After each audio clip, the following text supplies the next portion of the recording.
We're gods in the context of the little g. David rise up and David declared that you are gods. What he was talking about is you have the ability to make your decisions. Only gods can do that. You have a right to choose. Only gods can do that. God has given you the opportunity to manage the earth. Only gods can do that. But that's not the big G. That's the little g. So don't get it twisted. He's God. And the sovereignty of God, you have to accept, y'all please catch this, and respect the sovereignty of God. There's some things that you want now. There's some things that you want to be fixed now. There's some circumstances that you face in your life right now that you said, God, how long is it going to take you to fix this? And God says, I'm sovereign. I know the way of the wilderness. God says, I know the way of the wilderness. I make an oasis in the midst of the desert. He says, I have the ability to turn this around for you in a moment. I reminded, the Bible says that Saul of Kish, his daddy sent him to look for some donkeys that was lost. He ended up finding himself in the midst of the prophets after Samuel had prophesied to him that he would be the first king of the nation of Israel. And the Bible says when he got into the presence of the prophets, he started to prophesy. See, God can do things for us that will take a lifetime, but he can do it in a moment. The Bible says that Saul was so timid. He was very afraid to even speak.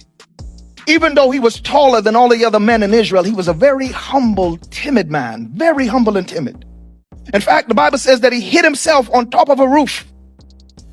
When Samuel was looking for him to introduce him to the nation as the king, he was hiding from the moment. He was hiding from the spotlight.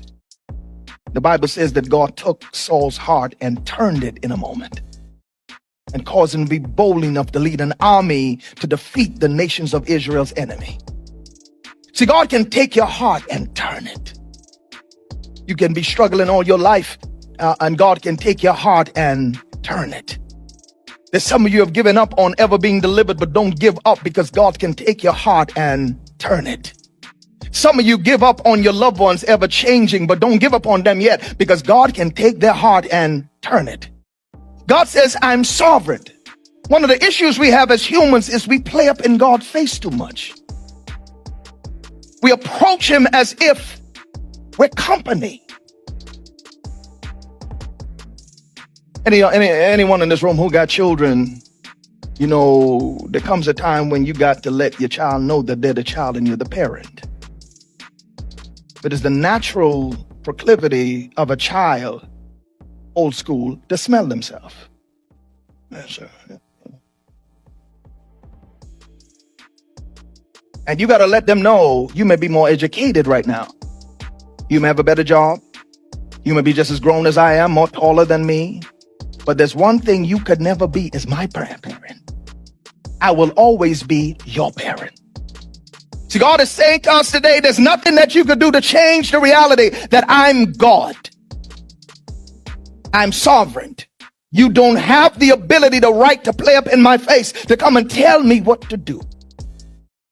How can the pottery look at the potter and the clay speaking back to the potter and telling the potter how to make it? How can the clay tell the God who created the clay, I don't like how you made me. I want a better position than this. I don't like the situation I'm in. The sovereignty of God.